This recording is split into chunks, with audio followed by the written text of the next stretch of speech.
அன்பான நேயர்களே, நாம் இடைவெளிக்கு முன்பாக டெங்கு என்கிற விஷக்காய்ச்சலை எவ்வாறு போக்கிக் கொள்ளலாம், அதற்கான வழிமுறைகள் என்ன, தேவைப்படும் மூலிகைகளை பற்றி மிக விரிவாக பார்த்தோம்.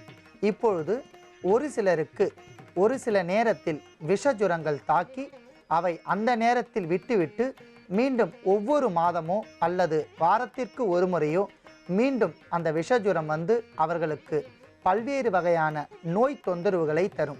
இதை சித்தர்கள் பழைய சுரம் என்று கூறுகிறார்கள். இந்த நீடித்த விஷக்காய்ச்சலுக்கு மிக அற்புதமான ஒரு தீநீர் ஒன்றை நாம் பார்க்க போகின்றோம். அதற்காக நாம் எடுத்துக்கொண்ட அற்புதமான இலைச்சாறு பப்பாளி இலைச்சாறு. பப்பாளி இலைச்சாறுவை பற்றி நாம் பல்வேறு நிகழ்ச்சிகளில் பார்த்தாலும் மிக சிறந்த கிருமி நாசினி, ஜுரம் மற்றும் விஷக்காய்ச்சலை போக்கக்கூடிய மருத்துவ குணம் இருப்பதால் அதை நாம் எடுத்து வைத்துள்ளோம். அடுத்ததாக சக்தி விருட்சம், வேம்பு என்று அழைக்கக்கூடிய அற்புதமான ஒரு மரம் வேப்ப மரம். இந்த வேப்ப மரம் மிக சிறந்த ஒரு கிருமி நாசினியாகும். இதிலிருந்து வரக்கூடிய அற்புதமான அந்த காற்றின் மூலம் பல்வேறு வகையான நோய் கிருமிகள் கண்டவுடன் மடிந்து விடுகின்றன. இதன் காற்றை மனிதன் சுவாசித்தால் நரம்பு மண்டலம், சுவாச கோளாறுகள் அத்தனையும் நீங்கி நமக்கு ஒரு புத்துணர்ச்சி தரும்.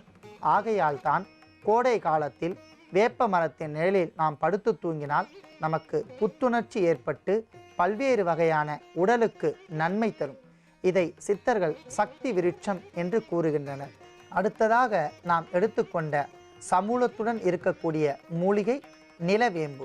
நிலவேம்பு என்கிற மூலிகையை எடுத்து நாம் மிதமான வெயிலில் பூரணமாக காய வைத்து அவற்றை சன்னமாக ஒன்றிரண்டாக இடித்து எடுத்துக்கொண்ட நிலவேம்பு சமூலப்பொடி. அதீத கசப்புத்தன்மையுடன் இருக்கக்கூடிய நிலவேம்பு இரத்தத்தை சுத்திகரிக்கும். விஷக்காய்ச்சலால் வரக்கூடிய பல்வேறு வகையான கிருமிகளை மடிய செய்யக்கூடிய ஆற்றல் இதற்கு இருப்பதால் இதையும் எடுத்துக்கொள்ளலாம். இவை மூன்றையும் கொண்டு அடிக்கடி வரக்கூடிய இந்த விஷஜுரத்தை பூரணமாக எவ்வாறு நாம் போக்கிக் கொள்ளலாம் என்கிற தீநீர் செய்முறையை பார்க்கலாம். அதற்காக முதலில் 100 மில்லி அளவிற்கு தண்ணீரை நன்றாக காய்ச்ச வேண்டும்.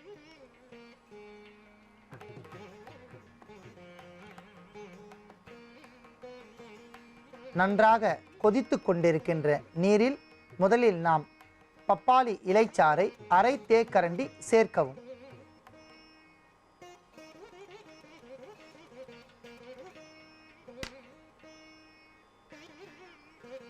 அடுத்ததாக வேப்ப இலை ஒரு கொத்து.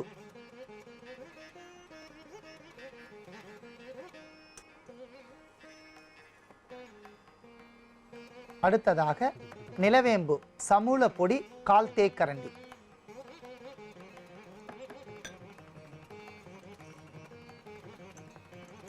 அற்புதமான இந்த தீநீர் நமக்கு தயாராகிவிட்டது.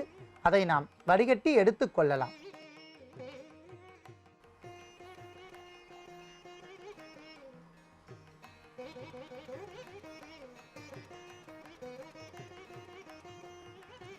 இளம் பச்சை நிறத்தில் இருக்கக்கூடிய இந்த தீநீர் மாதந்தோறும் விட்டு விட்டு வரக்கூடிய விஷக்காய்ச்சல் மற்றும் அடிக்கடி வரக்கூடிய காய்ச்சலுக்கு ஓர் அற்புதமான தேவாமிர்தம் என்றே சொல்லலாம்.